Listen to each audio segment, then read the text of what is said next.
बस जानना ही काम है। ज्ञान से हुआ कुलित ज्ञानावरण का पारजन।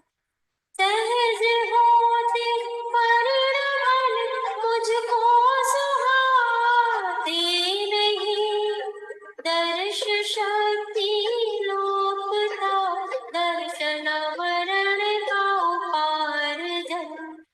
दर्श शक्ति लोकता दर्शन वरण का उपार्जन।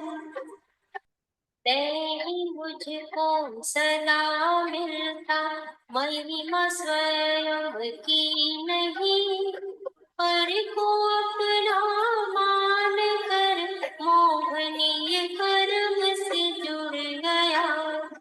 सहज अविचल ज्ञान मेरा सदा सबको जानता।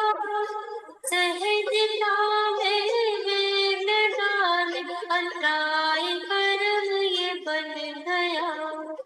सहजता में वेग डाल अंतराय कर्म ये बन गया। चेतना को भूल कर में तन के सुख दुख वेदता। वेदनीय कर्म से सदा ही रहता स्वयं को मापता। नायु है ना नाम मेरा गोत्र भी मेरे नहीं। संसार में ही रखड़ने को आठों कर्म से दोस्ती। संसार में ही रखड़ने को आठों कर्म से दोस्ती। ना बनूं मैं निर्दयी ना स्वयं से हो क्रोध ही। ले स्वयं से क्षमा जिनवाड़ी माँ की शरणा गई। ले स्वयं से क्षमा जिनवाड़ी माँ की शरणा गई। ले स्वयं से क्षमा जिनवाड़ी माँ की शरण गई। परमाराध्य परम पावन प्रातः स्मरणीय आचार्य श्री महाश्रमण जी के चरणों में सत सत नमन करते हुए हम आज सुबह का सत्र शुरू कर रहे हैं। त्रिपदी वंदना। वंदे अरहं वंदे गुरुवरं वंदे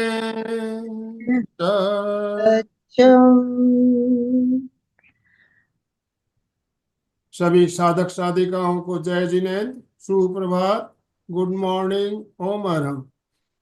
बंधुओं और बहनों, करीब 5 महीना पहले हमने एक श्रृंखला शुरू की थी, योग का इतिहास। हर मंगलवार को ये श्रृंखला चलती है। आज इस श्रृंखला का एक विशेष एपिसोड लेकर हम आपके साथ इस रविवार को ही जुड़ रहे हैं। और योग के इतिहास के अंतर्गत हमने योग के प्रकार के बारे में जाना। योग के प्रकार के बारे में जाना तो बहुत सी बातें, नई नई बातें हमने जानी समझी। प्राचीन इतिहास क्या है उसका, योग का, और धर्म ग्रंथों में क्या बातें बताई गई है। जैन धर्म में योग का इतिहास क्या है इसके बारे में बात की। तो योग के बारे में अष्टकर्म बताए गए। इसमें अष्टकर्म, कर्म योग, ज्ञान योग के बारे में हमने जाना। कर्म योग की चर्चा अभी हमारी चल रही है। तो अष्टकर्मों के बारे में कितना सुंदर वर्णन हमारे धर्म ग्रंथों में आता है।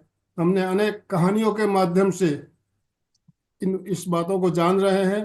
तो आज इसी क्रम को आगे बढ़ाते हुए जैन धर्म में कर्मयोग की चौथी कड़ी लेकर हम आपके साथ जुड़ रहे हैं। और आज हमारे साथ अलका जी सांखला के साथ साथ डॉक्टर अनामिका जी कलेसरा सूरत से हमारे साथ जुड़ी है। तो मैं आप सभी से निवेदन करना चाहूँगा, अपने अपने वीडियो ऑन कीजिए और दोनों हाथ ऊपर करते हुए अनामिका जी का और अलका जी का स्वागत कीजिए ओम अरहम के साथ। ओम अरहम, ओम अरहम। और अब मैं मंच अलका जी को समर्पित करता हूं आज का मंच संचालन करने के लिए। Over to you Alka ji.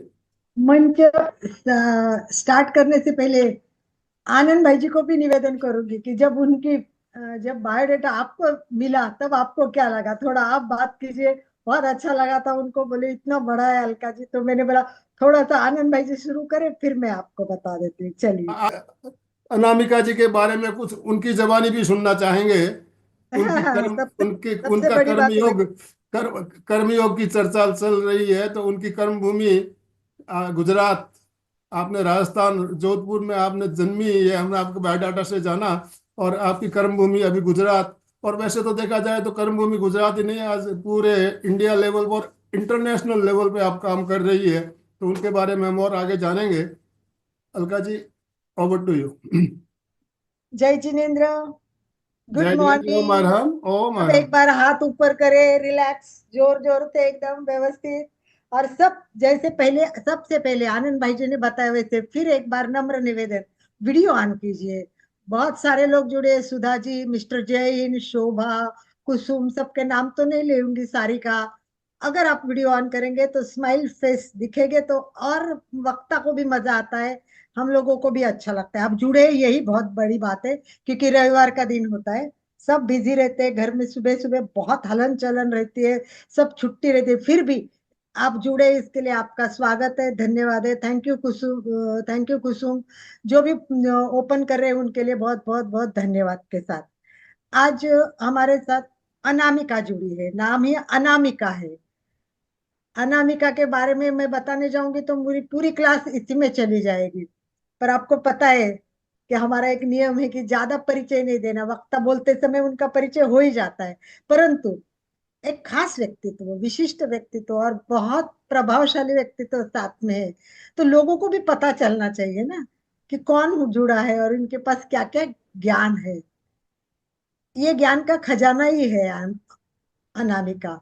ज्ञान का खजाना है कहूँ तो कोई बड़ी बात नहीं। इसका कारण ये है कि इनको रिसर्च का पैशन है। और जो व्यक्ति रिसर्च में काम करता है उसका माइंड सतत अभ्यासु रहता है, क्योंकि वो सर्च करता रहता है। और इन्होंने दो दो विषय में पीएचडी की है, सबसे बड़ी बात, दो विषय में पीएचडी करना, व्यक्ति से एक विषय में पीएचडी होती नहीं है। और इन्होंने दो विषय में पीएचडी नहीं की, इनके रिसर्च पेपर इतने सैकड़ों है कि वो अगर आपको नाम बताऊंगी तो भी क्लास पूरी हो जाएगी। तो इतना स्टडी इनका इसमें है। ये एज ए कॉलेज में प्रोफेसर है, और वो भी इंग्लिश की प्रोफेसर है। मतलब इंग्लिश में इनकी मास्टर की तो है ही, परंतु जैनिज्म में इनका इंटरेस्ट है, रस है, नॉलेज है और डेप्थ में भी है। प्रोफेशन में रहना बहुत बड़ी बात होती है, क्योंकि बहुत टाइम देना पड़ता है, बहुत सारा मैनेजमेंट करता है, और इसके सिवा सोशल वर्क करना, वाह। तो ये इनकी त्रिवेणी संगम मानती हूँ मैं।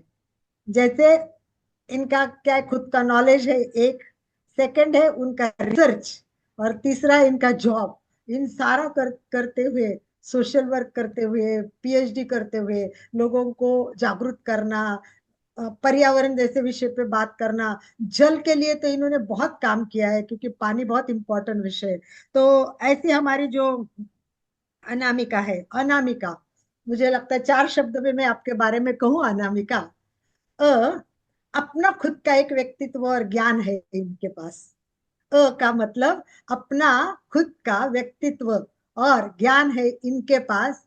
मी, अना, ना, नाम तो इनका पूरे सूरत नहीं, पूरे भारत में फैला हुआ है। नाम इनका पूरे सूरत ही नहीं, भारत में फैला हुआ है। अनामिका मी, मिलनसार स्वभाव है इनका। मीठी बोलती है और सबको जोड़ के भी रखती है, मीठी बोलती है और सबको जोड़ के भी रखती है। अनामिका, काम इनका, काम इनका इतना है, काम इनका इतना है कि मैं उनके बारे में ज्यादा नहीं बता सकती। परंतु इंटरेस्टिंग बात यह है कि मुझे लगता है ये हमारा योग भी है कि कुछ विषय पर मैं चिंतन करती हूँ कि अच्छा वक्ता चाहिए, अच्छा वक्ता चाहिए, और मैं सोचती हूँ और अपने आप नाम सामने आता है। जैसे मुझे चाहिए था कि कर्मयोग पर बहुत डेप्थ में व्यवस्थित कितने कर्म है, जैन में क्या होता है, कैसे होता है ये कर्म। तो मेरे सामने जैन स्कॉलर आ गई, कनक भरनेचा, वो जैन स्कॉलर है और कर्मयोग पर तो उनका बहुत अभ्यास है, तो वो सामने अचानक आ गए। ऐसे ही मैंने सोचा कि व्यवहार में तो कर्म का बताना बहुत जरूरी है। ऐसी कोई व्यक्ति नहीं कि जो व्यवहार के पात्र लेवल पे ही कर्म कर्म कर रही है, अच्छे कर्म कर रही है। तो मधु नाटा सामने आई और मुझे बहुत इंटरेस्टिंग, मतलब खुद को इंटरेस्ट है, वो है श्रेणिक के कहानी में। I always love that story and that is very interesting. और ऐसी कहानी किससे बात करूं, अचानक ही इनको एक पुरस्कार मिला, इनका एक मतलब पद मिला, और उस पद के लिए इनका पूरा व्हाट्सएप पे नाम आ रहे थे, नाम आ रहे थे। तो चलो मैंने सोचा कि क्यों नहीं हम इनका सम्मान करें, स्वागत करें। तो इसके लिए मैंने क्या किया, उनको फोन किया और कॉन्ग्रेचुलेशन दिया, और उसके साथ ये पूछा कि श्रेणिक पे आप बात कर सकते हो।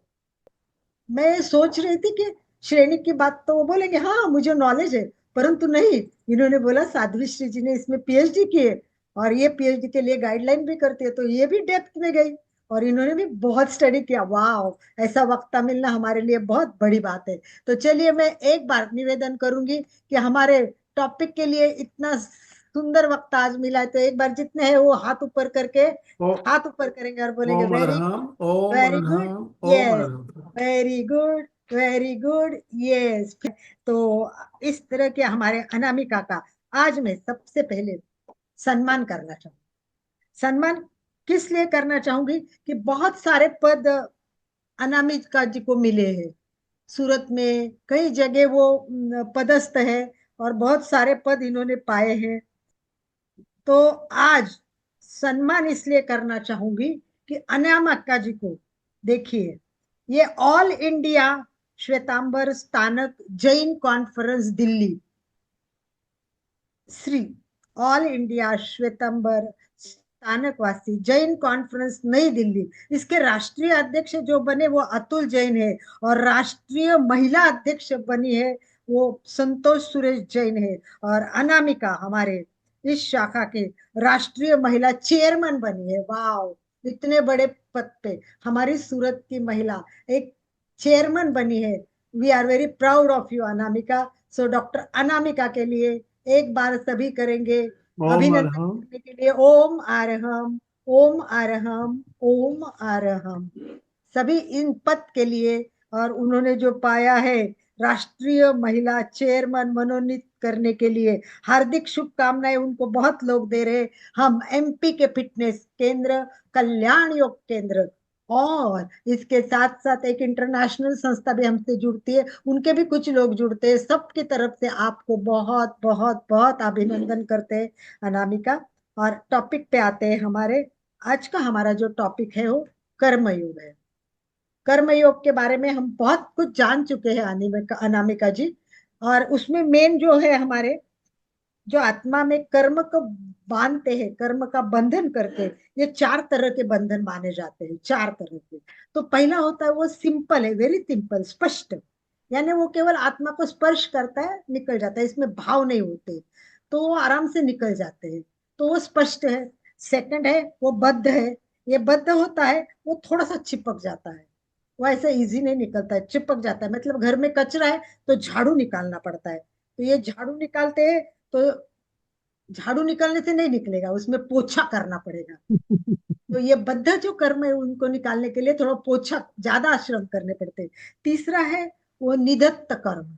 निधत्त कर्म होते हैं, ये भाववाही स्थिति में होते हैं, भाववाही स्थिति होती है, इसमें थोड़ा सा रस होता है, और ये केवल झाड़ू पोता से साफ नहीं होता, झाड़ू भी करना पड़ता है, पोछा भी करना पड़ता है, परंतु इसमें थोड़ा सा ऐसा चिपक जाता है। इसीलिए जैसे हम खाना खाते हैं टेबल पे, तो कुछ चिपक पदार्थ, घी तेल रहते, तो अपन को उसको क्या करना पड़ता है, घसना पड़ता है, साफ करना पड़ता है। तो ये निधत्त कर्म वैसे होते हैं। और चौथा जो लास्ट इंपॉर्टेंट है वो निकाचित कर्म, जिस पर हम आज बात करने जा रहे हैं।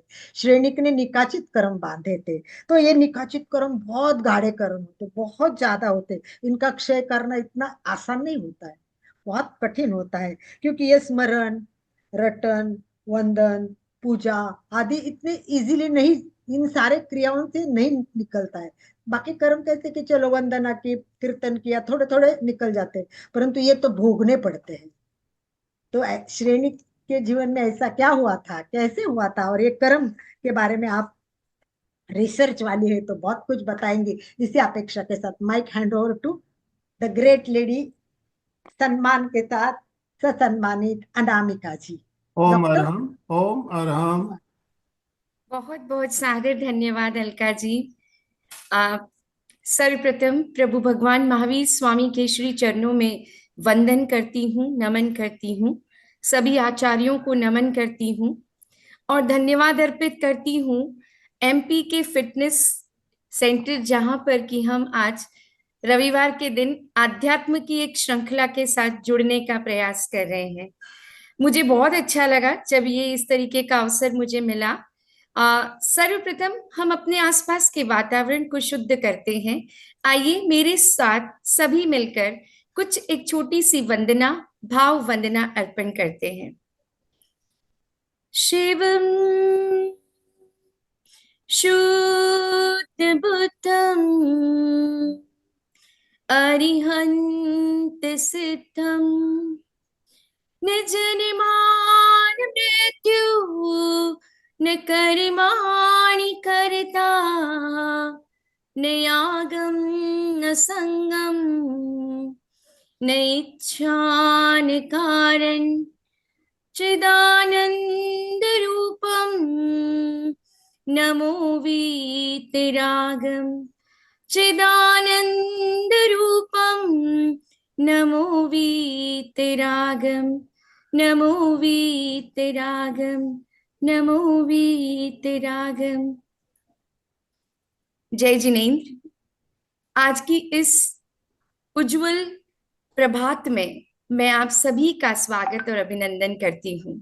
आज्ञा लेती हूँ प्रभु महावीर से कि उनके परम भक्तों में गिने जाने वाले राजा श्रेणिक के ऊपर मैं अपना कुछ उवाच प्रस्तुत कर रही हूँ। इस कार्य में मुझसे कोई त्रुटि हो जाए तो मैं आप सबसे क्षमा चाहूंगी। आनंद भाई साहब और अलका दीदी, आपको बहुत धन्यवाद। आपने सुबह सुबह इतनी मिठाई खिला दी, मुझे लग रहा है आज संडे को नाश्ता भी ना करे तो चलेगा। बिल्कुल। आप उम्र में एक बात अनामिका जी, मैं रुक के करती हूँ सब लोगों से कि ये मिठाई नहीं है, मेरे को लगता है बहुत अच्छी मिठाई। क्यों कि अनामिका है वो साधु साधियों को पढ़ाती है, जी जी, उनको केवल सब्जेक्ट नहीं पढ़ाती, इंग्लिश सिखाती है और भी बहुत कुछ बातें बताती है। ऐसे साधु साधियों को नियमित क्लासेस लेने वाला वक्त मिलना मेरे लिए बहुत मुश्किल था। मैं कई सालों से चाहती थी कि अनामिका एक बार आए, परंतु उसके बिजी शेड्यूल में ये सेट नहीं हो रहा था। परंतु आज अच्छे योग आए, इसलिए most welcome. We are very happy Anamika. बहुत बहुत अच्छा लग रहा है मुझे भी। इन सब तरीकों से अपन जब तक जुड़ेंगे नहीं तब तक हम अपने ही धर्म का प्रभाव ना कैसे फैलाएंगे। तो ये आपने जो मंच दिया है वो हमारे अपने धर्मों के भाग्योदय पुण्योदय के लिए है। राजा श्रेणी के लिए जो मैंने कार्यशैली शुरू करी थी वो 2007 के अंदर करी थी, जब एक गुजराती महाराज साहब हमारी ही गोडोट पे सीमा रो हाउस में रुके और उन्होंने मुझसे कहा कि भाई गुजराती मुझे आता है पर मुझे हिंदी और इंग्लिश में लिखना है, तो आप मेरी मदद करेंगे क्या। तो ऐसे चरित्र प्रभा जी महाराज साहब के चरणों में वंदन करते हुए मैं राजा श्रेणी के ऊपर कुछ बात कहना चाहूंगी। कहीं कोई त्रुटि हो तो मैं आपसे क्षमा चाहूंगी। मैंने एक छोटा सा प्रेजेंटेशन बनाया है, मैं उसको आपके साथ शेयर करना चाहती हूँ। राजा श्रेणी की कथा। राजा श्रेणी की कथा कहना अपने आप में सूरज को दीपक दिखाने के समान है। मैं आपको परिचय कराती हूँ हमारे अपने राजा श्रेणिक से, जो आगे आने वाली भविष्य की संभावली में तीर्थंकर की गोत्र का उपार्जन करने वाले हैं। ये राजा श्रेणिक का एक काल्पनिक चित्र है, हमने उन्हें देखा नहीं, पर ये काल्पनिक चित्र प्रस्तुत कर रही हूँ ताकि हमारी जो इच्छा शक्ति है, भाव शक्ति है, उसका उद्भव हो सके। यहाँ मैंने एक छोटा सा परिचय राजा श्रेणिक का लिखा है। वैसे तो आप सभी बहुत ज्ञानी हैं और आप इस बारे में जानते भी होंगे। राजा श्रेणिक, जिन्हें बिंबसार के नाम से भी जाना जाता है, मगध राज्य के प्रसिद्ध शासक रह चुके हैं। हमारा सौभाग्य है कि भगवान महावीर स्वामी के समवसरण में उन्होंने 60,000 से भी ज्यादा प्रश्न भगवान महावीर से किए थे और उन्हीं प्रश्नों के आधार पर उनकी कथाएं प्रचलित हैं। आपकी पत्नी रानी चेलना बहुत धर्मपरायण, जिन शासन की प्रभावना करने वाली एक बुद्धिशाली महिला थी। अनेकों बार राजा श्रेणिक ने भी रानी चेलना की प्रशंसा करते हुए कहा है कि उनकी बुद्धिमत्ता अटूट थी, अनुपम थी। अनेकों जगह उदाहरण दिए उन्होंने जहां उनकी धर्मनिष्ठता परिचायक बनी है। राजा श्रेणिक के जीवन में बहुत सारी महत्वपूर्ण घटनाएं हैं और कई ऐसी घटनाएं हैं जिसने उनके हृदय को परिवर्तन किया। बहुत सारी नरक गोत्र बंधने के बाद भी सम्यक दर्शन प्राप्त किया और अपने कर्मों का नाश किया। ये एक छोटा सा परिचय मैंने एक महान पुरुष का आपके समकक्ष रखा है।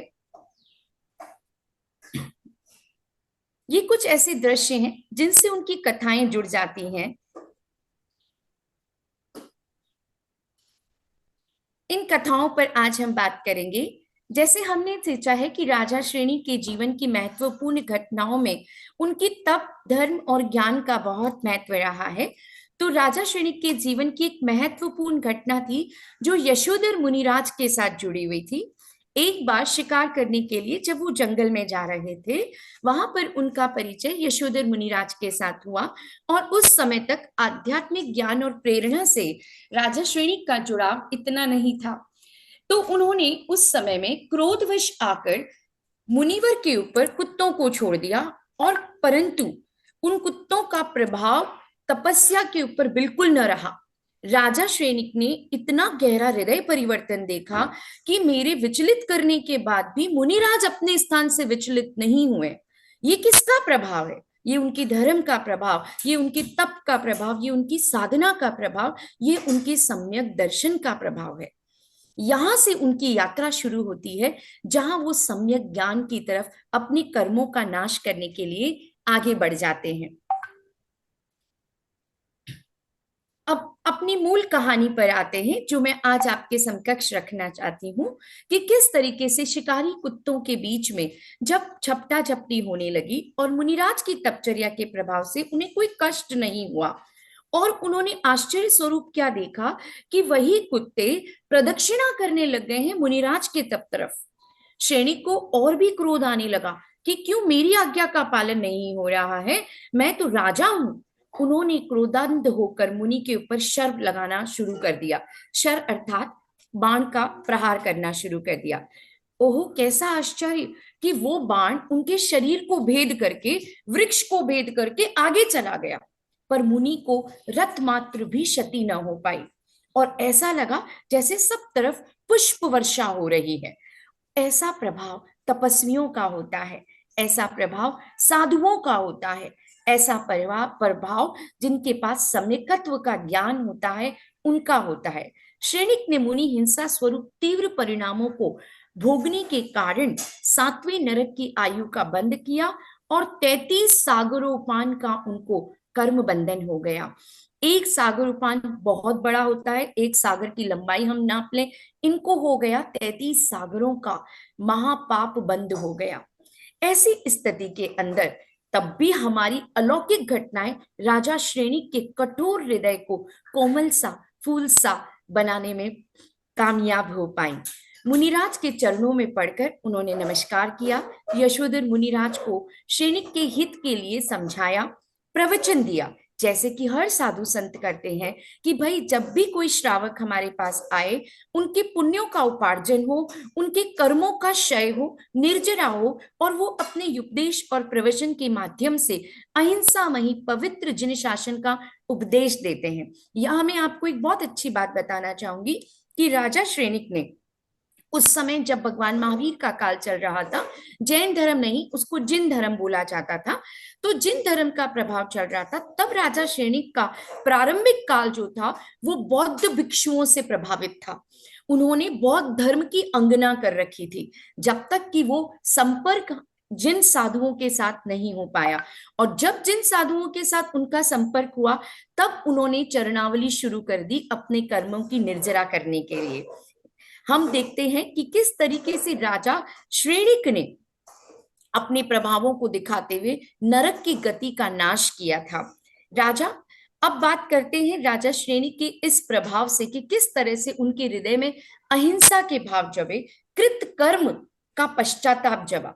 जब भी आप धर्म के मार्ग पर होते हैं और आपसे पापों का बंधन होता है, तो ये बड़ी आम बात है। हम भी आज के जमाने में जब हम कार्य करते हैं तो अनेकों दृष्टि से हमारे साथ पापों का बंधन होता है।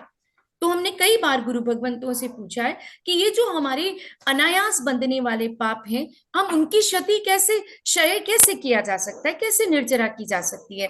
तो मैंने जितनी बार भी साधुओं से ये प्रश्न किया, उन्होंने बड़ा अच्छा सा जवाब दिया है कि पश्चाताप मूल अर्थ सागरथम, अर्थात इस सागर जैसे पापों को धोने के लिए अगर कोई मार्ग है तो वो पश्चाताप का मार्ग है। यही मार्ग राजा श्रेणिक ने भी अपनाया, यही मार्ग अगर आप इतिहास देखेंगे तो सम्राट अशोक ने भी अपनाया। और हमारे में तो कहते हैं क्षमा वीरस्य भूषणम, इसीलिए शायद हम संवत्सरी जैसे महान पर्व को मनाते हैं।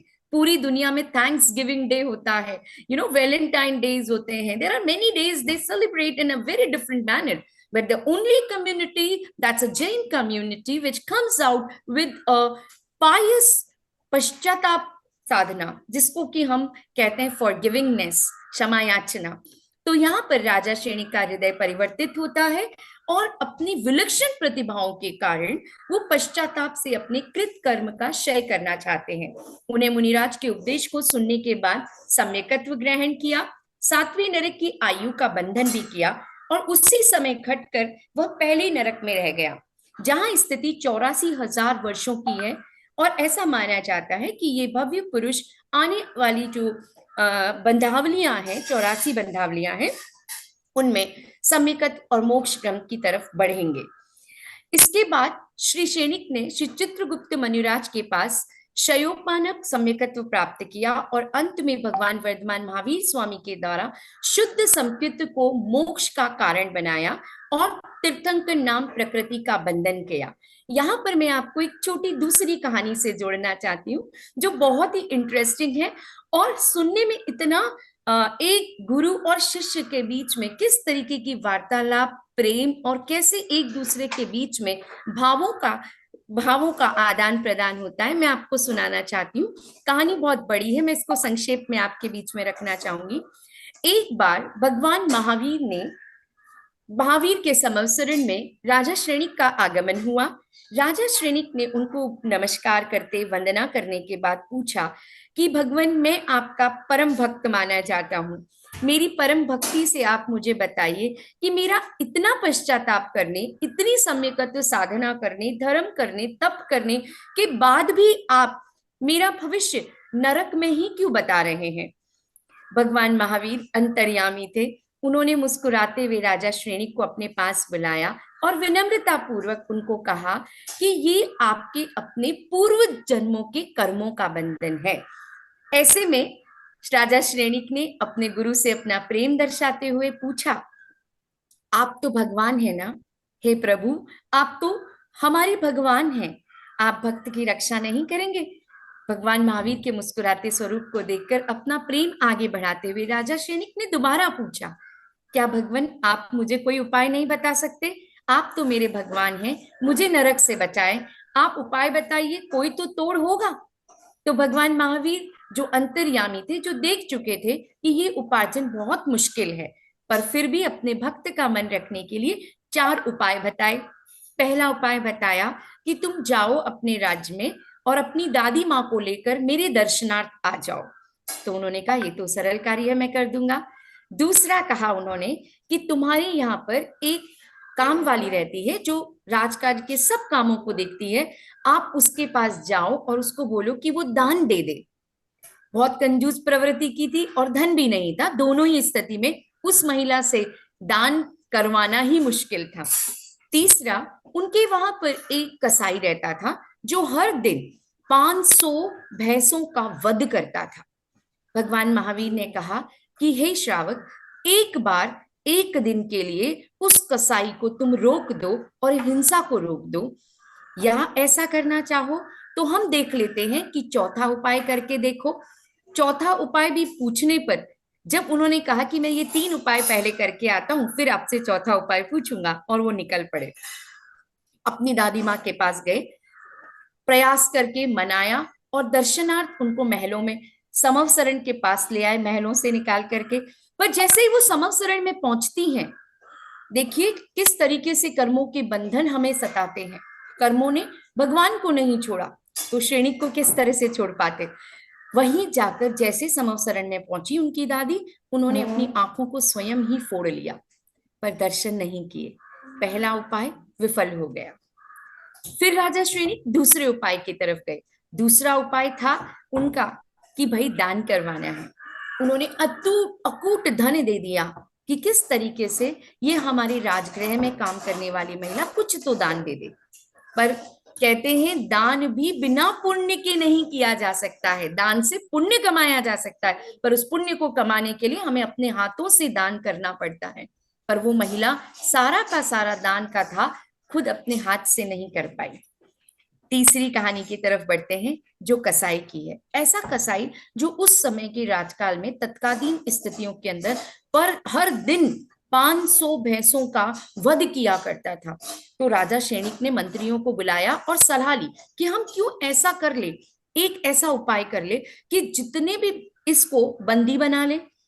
किसी ने कहा कि कुएं में डाल दे, किसी ने कहा कि हम इसको लेकर के दरबार के बाहर बांध दें। सब अपने अपने उपाय बताने लगे। तो राजा श्रेणिक ने कहा ऐसे गहरे कुएं में इसे डाल दिया जाए जहां पर इसको कोई भैंसा ही नहीं मिलेगा, तो ये वध क्या करे।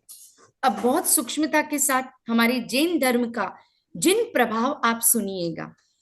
अब ये कसाई जो कि कुएं में डाल दिया गया, इसके पास प्रतीकात्मक रूप से कुछ भी नहीं था, तो ये वध किसका करता। राजा श्रेणिक सोचे कि आज तो मेरा मोक्ष का बंधन पूरा होने वाला है। परंतु लेखनी में तो कुछ और लिखा हुआ था। कसाई ने कुएं की दीवार पर 500 लकीरें खींची और अपने शरीर का जो मैल था, उस मैल को, पसीने से उतरते हुए मैल को उंगली फेर करके रुई की कपाई जैसा बना दिया और दीवार पे चिपकाने लगा। देखा, भावों से उसने 500 भैंसों की हत्या कर दी। और ऐसा करने पे भी राजा श्रेणिक के कर्मों की निर्जरा नहीं हो पाई। अब राजा थक हार करके प्रभु के पास पुनः पहुंचते हैं और कहते हैं कि हे प्रभु, अब मैं क्या करूं, अब तो आप अपने भक्त को उपाय बताइए। तो भगवान फरमाते हैं कि एक पुण्यशाली श्रावक, पुण्य श्रावक तुम्हारे राजगृह में है और वो हर दिन नियम से समायिक करता है। बस मैं चाहता हूं कि तुम अगर उसको एक दिन समायिक करने से रोक दो तो शायद कुछ हो सकता है। ऐसी स्थिति में पुण्य श्रावक के पास राजा श्रेणिक पहुंचते हैं और उनकी समायिक को करोड़ों अरबों रुपए से खरीदने का प्रयास करते हैं, माणक मोतियों से खरीदने का प्रयास करते हैं। पर जिसका मन धर्म में हो, जिसका मन जिन शासन पर हो, जिसका मन आध्यात्म में हो, जिसका मन अंतर उतरने में हो, आत्म साधना में हो, जो अपने अंदर उतरकर अपने जीवन को जीतना चाहता है, बाहरी दुनिया को जीतना नहीं चाहता है, उसको कभी खरीदा नहीं जा सकता, उसको कभी बेचा नहीं जा सकता, उसको कभी बरगलाया नहीं जा सकता। और ऐसा ही प्रभाव हुआ कि राजा श्रेणिक के अनंत प्रयास करने के बावजूद पुण्य श्रावक ने अपनी समायिक को नहीं छोड़ा। ये चारों घटनाएं हमें आगम के अनेक संस्करणों में बड़े अलग अलग तरीके से देखने को मिलती है और इसका बहुत डिटेल में विवेचन किया गया है। आज हम सब जो कहानियां सुन रहे हैं, मैंने उसका बड़ा संक्षिप्त स्वरूप आपके बीच में रखने की कोशिश करी है। यह संक्षिप्त स्वरूप इसलिए क्योंकि आज समय की सीमा भी है, पर फिर भी इस जिन प्रभावना के लिए एक रूप प्रदीप्तमान संसार में सदा काल विद्यमान रहेगा, जो इंद्रदेव विद्याधर चक्रवर्ती द्वारा पूज्य है और जिनके पवित्र उपदेशों के हृदय से मनन ग्रहण करना मनुष्य निर्मल लक्ष्मी को प्राप्त करने के पात्र के बराबर होता है और मोक्ष का लाभ और बंधन उपार्जन भी करता है। चलिए एक और साधनामयी कहानी को हम सुनते हैं।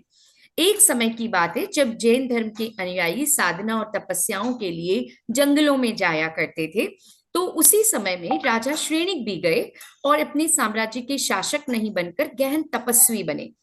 क्योंकि आज हमने धर्म और तपस्या का विषय लिया है, तो उनके जीवन का तप संयम आदर्श स्वरूप है। उसी को देखते हैं कि राजा श्रेणिक ने अपने राजमहल में रहते हुए भी तपस्याओं की कठिनाइयों को वो नहीं भूले थे। मंत्री परिवारों सबके राजकाज से दूर ध्यान और तपस्या में लीन हो गए, कठोर तपस्या का निश्चय कर लिया। जंगल में राजा श्रेणिक ने अपने शरीर को संयमित किया। उन्होंने केवल फल जड़ी बूटी का सेवन किया, आध्यात्मिक साधना में लीन हो गए। उनके तप का इतना प्रभाव था कि आसपास के जीव जंतु भी उनके पास आकर शांति का अनुभव करते थे। ये उनकी तपस्या के चमत्कारिक प्रभाव थे। जब एक बार साधु वहां आए और आपके तप बड़ा ही महान है, लेकिन क्या आप जानते हैं केवल तपस्या से मोक्ष की प्राप्ति नहीं होती है। जी हाँ, इनका मार्ग संयम करुणा के रास्ते से होकर गुजरता है। जब मुनिराज ने ये बात राजा श्रेणिक को समझाई तो उनको ध्यान से सुनते हुए राजा श्रेणिक ने प्रजा और समाज के कल्याण करने का सोचा। राजा श्रेणिक ने तपस्या के साथ साथ दान करा, सेवा के कार्य शुरू करे, झुग्गी झोपड़ियां बनवाई, शिक्षा का काम करवाया, अनेकों समस्याओं और समाधान के रास्ते से अपनी राजगृह नगरी को एक स्वर्ग सी नगरी बनाने का प्रयास किया।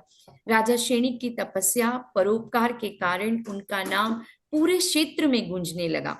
उन्होंने लोगों को एक आदर्श रूप में राजा का उदाहरण प्रस्तुत किया, जो न केवल जिन धर्म की तप साधना धर्म से था, बल्कि संयम और करुणा के मार्ग पर भी चल रहा था।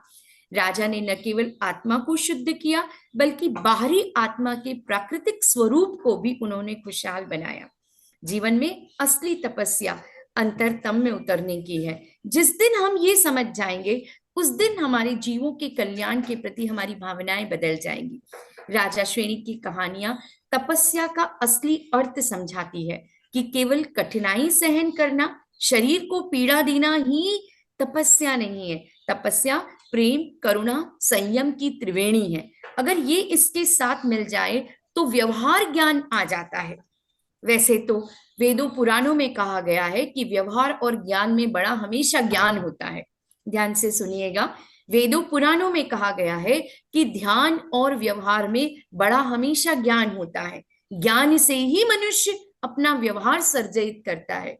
पर यह भी याद रखिए, कुछ परिस्थितियां हम गृहस्थ के साथ ऐसी आती हैं जहां पर ज्ञान से ज्यादा व्यवहार रूपी सांकेतिक धर्म का पालन करना पड़ता है। और हमें हर समय हर प्रवचन में गुरु भगवंतों ने राजाओं के महाराजाओं के उदाहरण सुना करके समझाया है कि व्यवहार ज्ञान जो है वो शुद्ध सोना है, वो मिलावटी सोना नहीं है, वो शुद्ध 100% 24 कैरेट सोना है।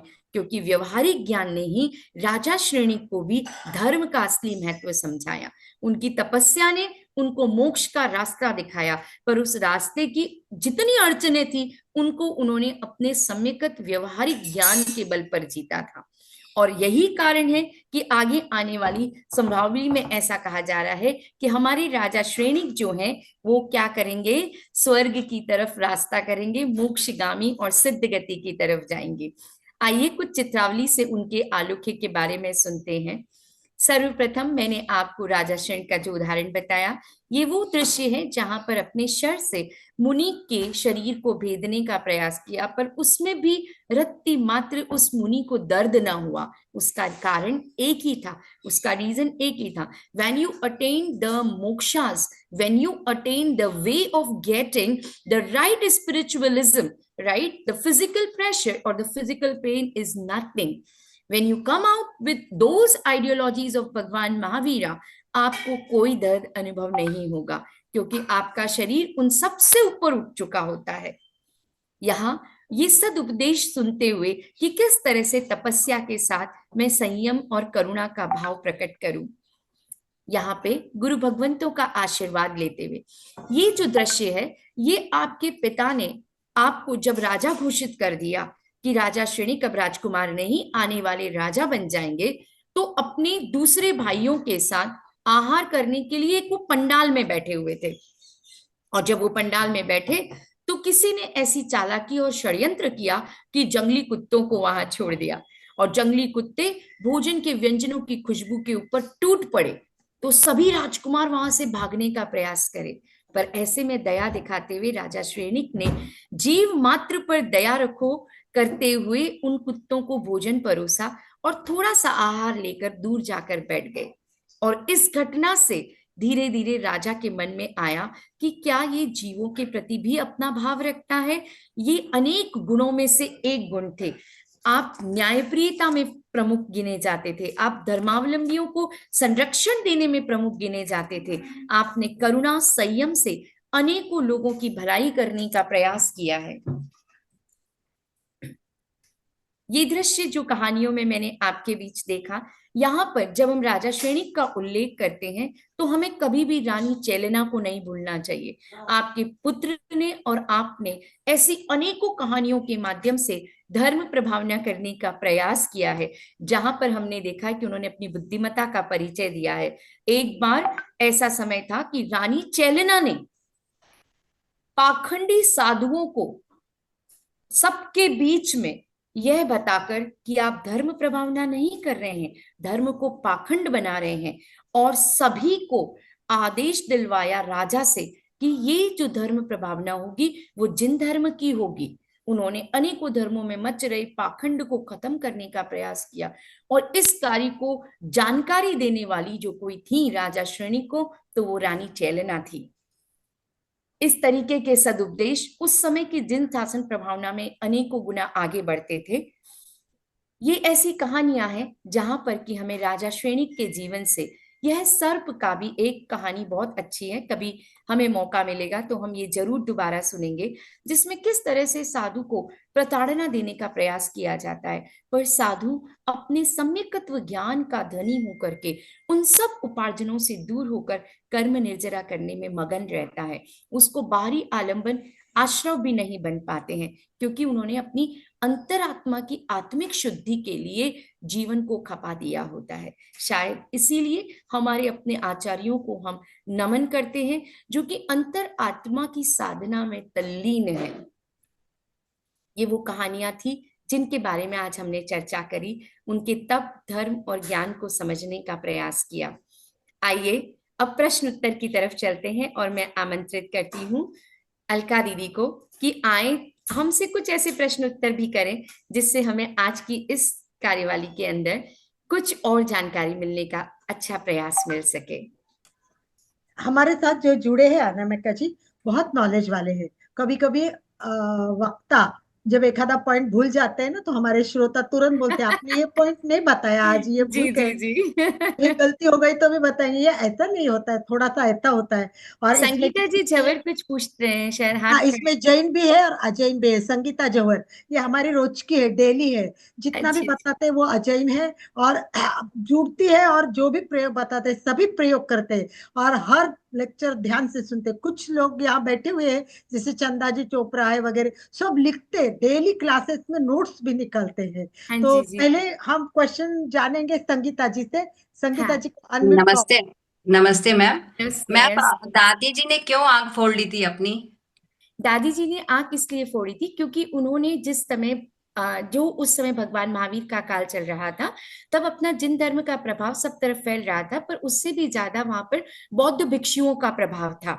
मैंने जैसे आपको कहानी में बताया था कि हमारे राजा श्रेणिक भी जो हैं, जिन धर्म की साधना से पहले बौद्ध धर्म के प्रति अपना झुकाव रखते थे, तो उसी लिए उन्होंने वहां पर दर्शनार्थ जाने के लिए मना कर दिया।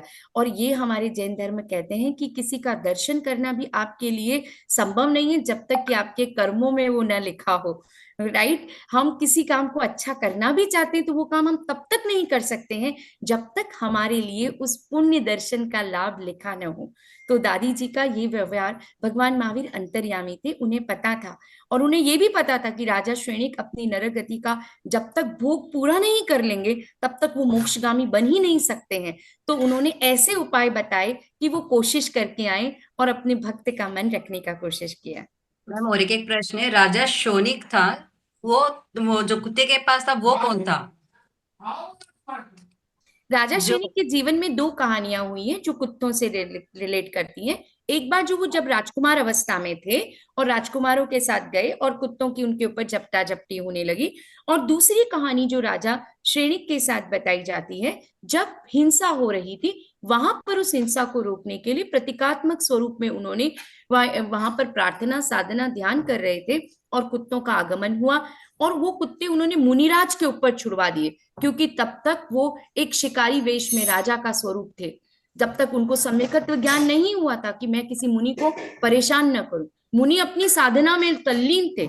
ऐसे में राजा ने उनको भेदना चाहा बाण से, जब भेदा बाण से नहीं जाया तो जंगली कुत्ते छोड़े, पर कुत्तों ने उस साधु की ध्यान साधना को देख करके उनपे अटैक करने की जगह उनके चारों तरफ प्रदक्षिणा कर ली और प्रदक्षिणा करके वहां बैठ गए। तब उनकी हृदय में कठोरता का परिवर्तन आया कि क्या ज्ञान है इस धन्य मुनि का, क्या तप है इस मुनि का कि इसके सामने जंगली कुत्ते भी कोई गलत हिंसात्मक काम नहीं कर रहे। तो ये दो घटनाएं कुत्तों से रिलेट करके कहानियों में कही जाती है, जो कि हमें आगम के स्वरूप में शिक्षा यही देती है कि तप और धर्म का महत्व बहुत बड़ा है, ये सम्यकत्व बहुत बड़ा है। कोई साधु वेश मुनि है जो कि श्वेत वस्त्रों में है या वो दिगंबर साधु है, अगर आप उनकी साधना पर जाएंगे तो आपको नमन करने का मन करेगा। बिल्कुल। मैम वैसे क्या ही इसका मतलब ये हुआ हमें जब तक पाप कर्म रहेंगे हम अच्छे कर्म में नहीं लगेंगे? नहीं, हम अच्छे कर्मों का प्रयास करते रहेंगे, है ना, ओके। पर जब तक आपके सारे पाप कर्म कटेंगे नहीं तब तक आप उस त्रिवेणी के अंदर राइट अपने पापों की मुक्ति नहीं पा सकते। भगवान महावीर भी नहीं पा पाए, उन्होंने भी कर्मों ने उनको नहीं छोड़ा कि किसी ने उनके कान में वो कीलें ठोक दी, कहाँ कहाँ उनको आश्रव नहीं आए, है ना। तो हम तो एक साधारण गृहस्थ हैं, पर प्रभु ने एक बात अपने सवम शरण में फैलाई थी, यच्छतो ही निर्जते तथा ही अर्थम अर्थम तथा ही जीवन मोक्षगामी वंश।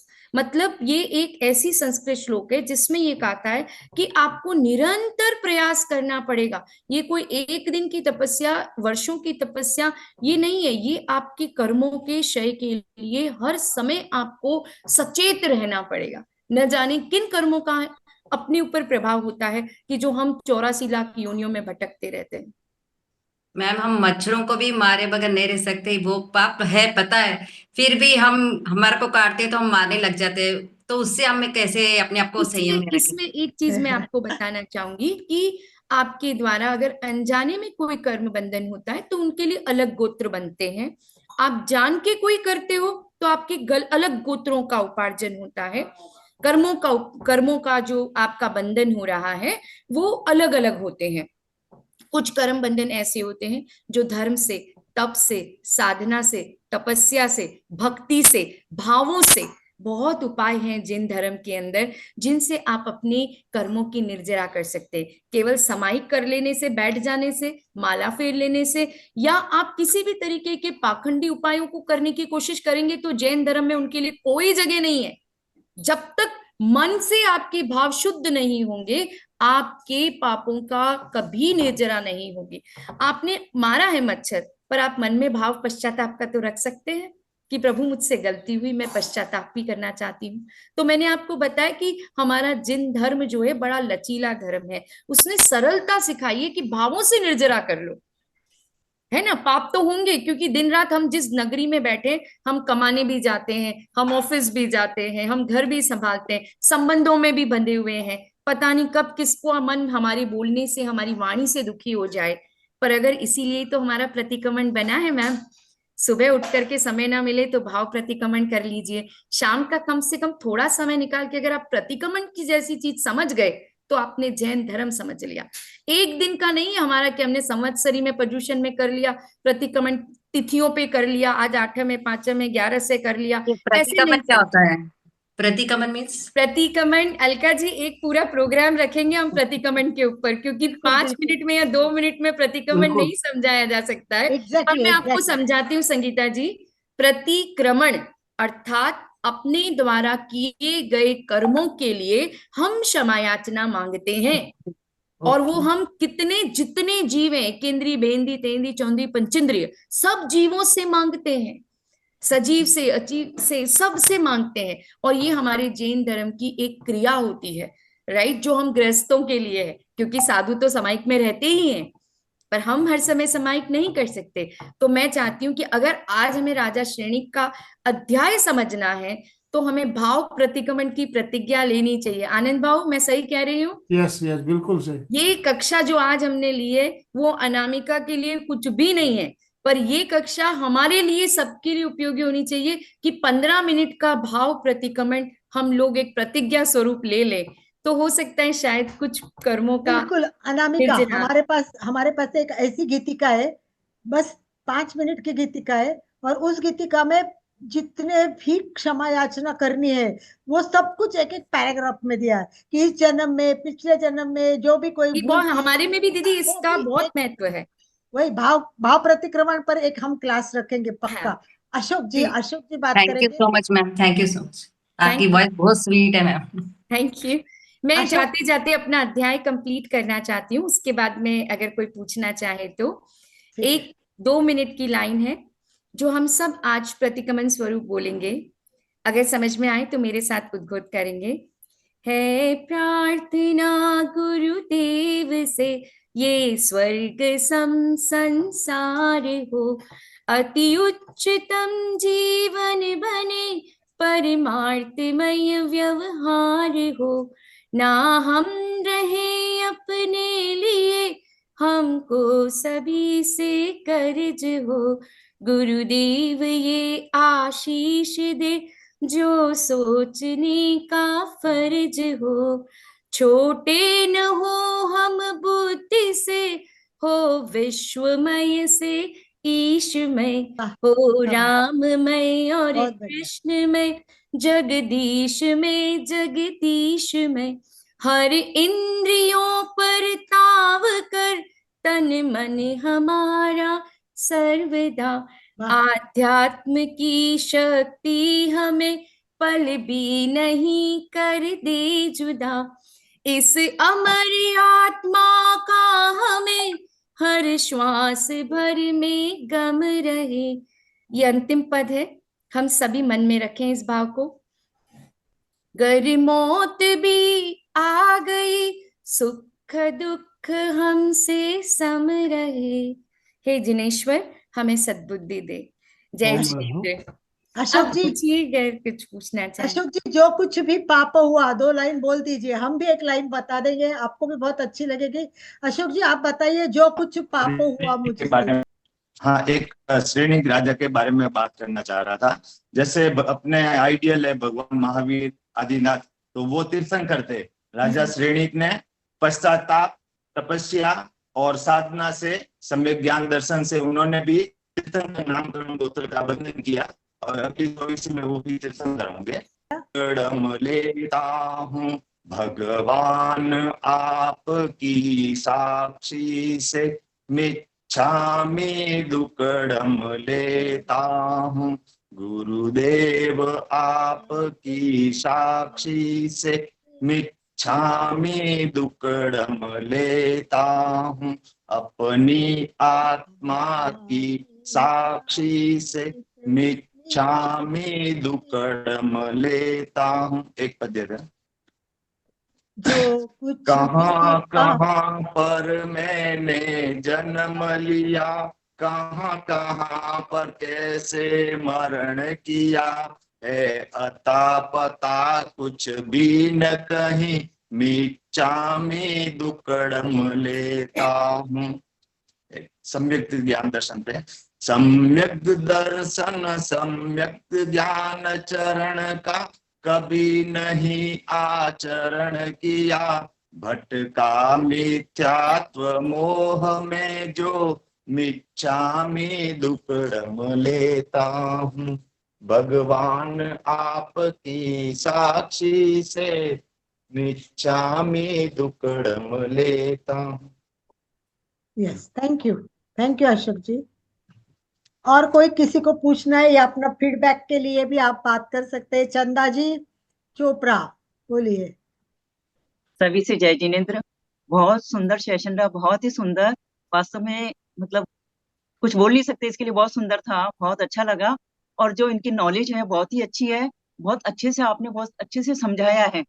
जो हमें निर्जरा के प्रकार बताए। हमारा जैन धर्म तो बहुत सरल और है, हमें तो 12 प्रकार की तरह से हम निर्जरा कर सकते हैं। तो हमें कर्मों की निर्जरा छोटी छोटी चीजों से भी हो सकती है, और सबसे बड़ी निर्जरा तो हमें ध्यान से होती है। वो तो सबको मालूम है कि हम रोज अगर ध्यान करें तो उसमें, और कायोत्सव करें तो उसमें कितने कर्मों की निर्जरा होती है। तो हम इस प्रकार अपने कर्मों की निर्जरा कर सकते हैं। बहुत सुंदर बताया आपने, बहुत अच्छा लगा। छोटे छोटे प्रयोग करके भी हम अपने कर्मों की निर्जरा कर सकते हैं, कर्मों को बांधने से रोक सकते हैं। ओम अरहम। जय बहुत बढ़िया। अर्चना जी, सुनील अर्चना जी जी, गुप्ता जी हमारे साथ जुड़े हुए हैं। सुनील जी अपने आप को अनम्यूट कीजिए प्लीज। सुनील गुप्ता भी अनामिका जी, ये कर्मना जैन है, परंतु हम जैन लोग जितना पालन नहीं करते उसके अधिक वो पालन करते हैं, और बहुत बहुत बहुत ज्यादा शुद्ध आत्मा है इनका। मैंने बहुत अनुभव लिया है कि वो क्या क्या करते हैं। मैं अभी समय कम है, उनसे ही बात कीजिए सुनील जी। इतना अलका जी लायक नहीं है, मगर आप लोग ने जो अप्रिशिएट किया तो भी अच्छा लगता है कि कम से कम आप अप्रिशिएशन तो करते हैं। बाकी ये चीज है कि सत्य के जो सामने फेवर कर सकते हैं हम आज भी समाज के अंदर या कहीं पे भी, उतनी हमारे में डेयरिंग आज रही नहीं है। समाज की, राष्ट्र की, जो सत्य के लिए फेवर कर सकते हैं, हम लोग मौन कर लेते हैं। कई बार, कितनी ही बार मौन कर लेते हैं, वो अंदर अंदर अंदर जाम हो जाता है कई चीजें, फिर वो आप लोगों से, अच्छे लोगों से मिल करके उसको वाइप ऑफ कर लेते हैं।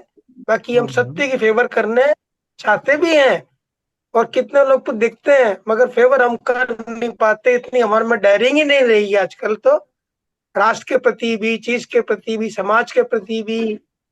तो ये एक विडंबना रहती है, मेरे को हमेशा रहती है।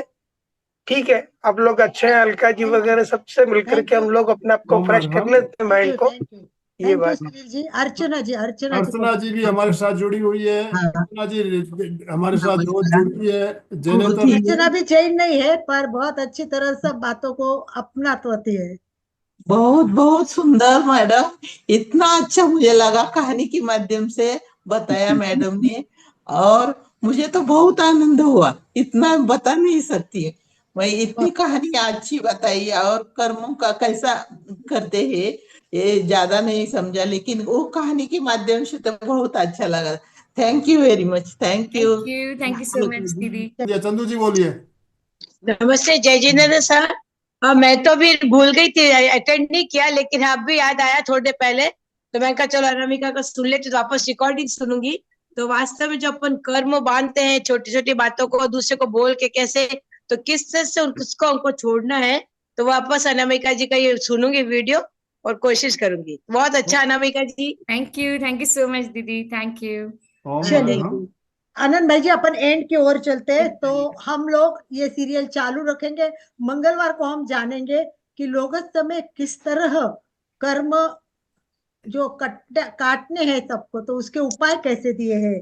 कहते हैं अलका कि दीदी एक कर्म, दिन प्रतिक्रमण का भी सेशन रखिएगा, हाँ वो वो बहुत उपयोगी स्पेशल होगा। रखेंगे, वो स्पेशल आपका ही रखेंगे वो, क्योंकि हाँ, उसमें एक क्या है, एक बार ना इसमें कैसे कर्मों की गांठ खोलें करके यस, प्रतिक्रमण के ऊपर हमने जी। एक बार गुरु भगवान के साथ कार्यशाला की अलका थी। हो जी, सके तो नेक्स्ट संडे का ही रखेंगे। अलका जी मैं एक मिनट, कंचन जी हमारे साथ अमेरिका से जुड़ी हुई है। कंचन जी को अनम्यूट ऑप्शन दे रहा हूँ अंत में। कंचन जी बोलिए। जय ये जिनेन्द्र अमेरिका से जी। अनामिका जी बहुत ही बढ़िया, सुन के इतना अच्छा लगा कि वाकई जीवन बदल सकता है अगर हम अमल करें। बिल्कुल बिल्कुल सही है। बस भाव प्रतिक्रमण का भाव रखना है, ये समझ लेना है। मैं भले डेली आप करती हूँ, ऑफिस जाओ, घर में रहो, किचन में रहो, घूमने जाओ, डेली विदेश करती हूँ जाओ, भाव प्रतिक्रमण। बस भाव क्योंकि प्रतिक्रमण अगर नहीं रखिएगा। बैठ सकते तो ये मन ही मन में तो कर ही सकते हैं। बिल्कुल बिल्कुल 10 मिनट लगते हैं बहुत भाव बढ़िया। प्रतिक्रमण में। ओम अरहम। ओम अरहम, ओम अरहम। समय हमारा संपन्न तो हो सभी रहा है। सभी को एक निवेदन है कि मंगलवार में हम बहुत कुछ अच्छी बातें जानने वाले हैं, क्योंकि अभी तक हमने जाना कि कर्म अनंत प्रकार में, तेमा मुख्य 8, तेमा मोहनीय कर्म, ये कहूँ तो पाठ, कर्म मोहनी के 2 भेद, दर्शन चरित्र नाम, यानी बोध वितराग, अचूक उपाय क्या होते हैं, वो हम मंगलवार को जानने की कोशिश करेंगे लोगस्थ के द्वारा। तो आप जुड़े, सबको जोड़ने की कोशिश करें इसी भाव के साथ। आनंद भाई जी, ओम अरहम। ये अनामिका जी के इतने सम्मान हुए हैं। देखिए राष्ट्रपति रामनाथ कोविंद के साथ उनका सम्मान हुआ है। इनके मतलब सम्मान भी देखेंगे तो इतने सारे सम्मान हुए हैं कि सब लोग आश्चर्य करते हैं कि एक लेडी घर संभाल के, और इन्होंने बिजनेस भी किया है थोड़ा बहुत, और क्लासेस भी चलाई है, मतलब इतना सारा, ये इंटरनेशनल लेवल पे दुबई में इनको अवार्ड मिला है। तो ऐसे इनकी प्रोफाइल अगर मैं बताने जाऊंगी तो मैंने बोला ना आपको कि बहुत टाइम लगेगा, फिर भी ऐसी व्यक्ति जुड़े, एक बार उनके लिए वाह वाह ओम वाह अरहम, ओम अरहम, ओम थैंक यू। अरहम। अरहम, जय ओम जिनेंद्र, अरहम। जय महावीर। कमल सिपाही बोलो, कमल, वेरी गुड।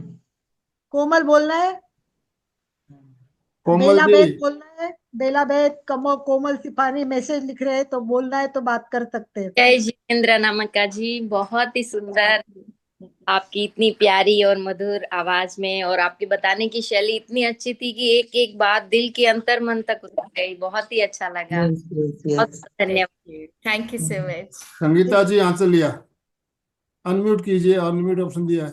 यस, जय जिनेंद्र, सेशन थोड़ा लेट ज्वाइन किया मैंने, लेकिन 10 मिनट का भी सुना, बहुत अच्छा लगा। बाकी सुबह थोड़ा सा काम रहता है तो बिजी रहती हूँ, लेकिन फिर जब आप रिकॉर्डिंग 2 बजे तक भेजते हैं तो जरूर सुनती हूँ डेली में, बहुत अच्छा ओम लगता है। अरहम। बेला बेद, बेला जय बेद, सारिका जी, बेला मैं बेद अभी और समय हमारा संपन्न हो गया, फिर भी मैं 1 मिनट, सारिका हाँ। जी आपको अनम्यूट ऑप्शन दे रहा हूँ। यस, सारिका के बाद बेला जैन। ओम हाँ, हरम। बोलो सारिका। मैं जैन धर्म से नहीं हूँ, लेकिन जैन धर्म की बातें मतलब सर जो भेजते हैं, जो सिखाते हैं, वो अलग अलग गेस्ट को बुलाते हैं, वो मुझे बहुत बहुत अच्छा लगता गुड है। Morning, how is your paper? Bela Bela ji, बेद। हाँ, जय जिनेंद्र। आज मैं शुरू से जुड़ नहीं पाई, तो मैंने जो भी सुना है बहुत बढ़िया लगा, और रिकॉर्डिंग सुनूंगी जरूर, और आगे भी मंगलवार को जो प्रोग्राम होगा आनंद उसमें भाव, जरूर रिकॉर्डिंग जुड़ूंगी। मुझे भी भेजिएगा। Thank you. हाँ, वो सब Thank जगह you. जाएगा अपना, अनामिका जी। अच्छा अच्छा, जी जी पूरे जी। पूरे भारत में जाता है, ये बहुत जगह जाता है। अच्छा अच्छा, धन्यवाद, थैंक यू। ओम अरहम। दोनों Thank हाथ you. जोड़ते हुए, हम्म, रीढ़ की हड्डी गर्दन सीधी रखते हुए, आंखों को बिना दबाव दिए कोमलता से बंद रखते हुए, मेरे साथ साथ सभी मानसिक उच्चारण करें। मैं मैं चैतन्यमय हूँ, मैं आनंदमय हूँ, आनंदमय मैं शक्तिमय हूँ। मेरे भीतर अनंत चैतन्य का, अनंत आनंद का, अनंत शक्ति का सागर लहरा रहा है। इसका साक्षात्कार करना ही मेरे जीवन का परम लक्ष्य है। हमारा आज का दिन मंगलमय हो, आनंदमय हो, शांतिमय हो। इन्हीं शुभ भावनाओं के साथ ओम शांति शांति शांति। शांति। कृतज्ञोस्मि, हम सब गुरुदेव के आभारी हैं। कृतज्ञोस्मि, हम सब गुरुदेव के आभारी हैं। कृतज्ञोस्मि, हम सब गुरुदेव के आभारी हैं। ओम अरहम। सभी का बहुत बहुत धन्यवाद, बहुत बहुत आभार। धन्यवाद, धन्यवाद आनंद भाव, धन्यवाद अलका दीदी, थैंक यू सभी को, बहुत प्यार भरा जय जिनेंद्र। ओम अरहम। स्लोगन के साथ समापन। अशोक जी स्लोगन बोलिए प्लीज। सबको thank you, thank you, thank you Ashok ji. सभी साधक साधिका एक साथ में उच्चारण करेंगे। फिटनेस का डोज 1 घंटा हर रोज। फिटनेस का डोज 1 घंटा हर रोज। फिटनेस का डोज 1 1 घंटा घंटा हर रोज।